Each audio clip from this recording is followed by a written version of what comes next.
322 మంది ration డీలర్స్ను regularisation చేయాలని చెప్పి ప్రభుత్వానికి ఆదివాసీ గిరిజన సంఘం తరపు నుంచి మేము డిమాండ్ చేస్తున్నాం.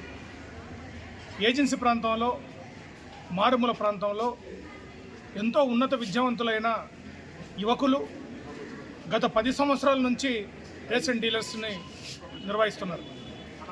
ఈ రేషన్ షాప్లో గిరిజనులకి డోర్ టు డోర్ బియ్యం పంపిణీ కావచ్చు, లేదా ఇతర సంక్షేమ కార్యక్రమాలు కావచ్చు, వాటిలో భాగస్వామ్యం అవుతున్నారు. ప్రభుత్వం వీరి చేత వెట్టి చాకిరీ చేయిస్తుంది. కనీస వేతనం కూడా ప్రభుత్వం చెల్లించట్లేదు. కనీసం వాళ్ళకి భద్రత కూడా ప్రభుత్వం కల్పించట్లేదు.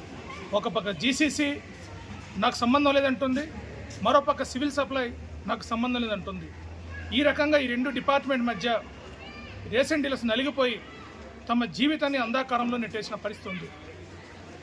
రాష్ట్ర ప్రభుత్వం స్పందించి ఈ రాష్ట్ర వ్యాప్తంగా ఉన్న ఏజెన్సీ ప్రాంతంలో ఉన్న రేషన్ డీలర్స్ ఎవరైతే ఉన్నారో వీళ్ళందరినీ రెగ్యులైజేషన్ చేయాలి, వేతనాలు పెంచాలని చెప్పి ప్రభుత్వానికి మేము విజ్ఞప్తి చేస్తున్నాం. ఈరోజు రూపాయి బియ్యం అమ్మితే రూపాయి, కేజీ బియ్యం అమ్మితే రూపాయి కమిషన్ ఇస్తున్నారు.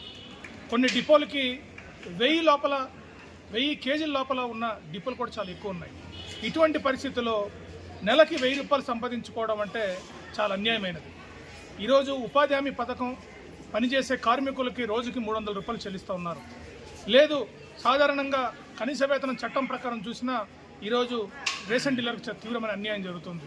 ఇటువంటి నేపథ్యంలో రాష్ట్ర ప్రభుత్వం గిరిజన సంక్షేమ శాఖ స్పందించి తక్షణమే జీసీసీలో ఖాళీగా ఉన్న 800 పోస్టులన్నీ భర్తీ చేస్తూ అందులో రేషన్ డీలర్స్ని కూడా కన్వర్షన్ చేసి వారికి వేతనం పెంచాలని చెప్పి మేము డిమాండ్ చేస్తున్నాం. ప్రభుత్వం సానుకూలంగా స్పందించకపోతే రాబోయే కాలంలో పెద్ద ఎత్తున ఆందోళన చేపడతామని ప్రభుత్వానికి హెచ్చరిక జారీ చేస్తున్నాం.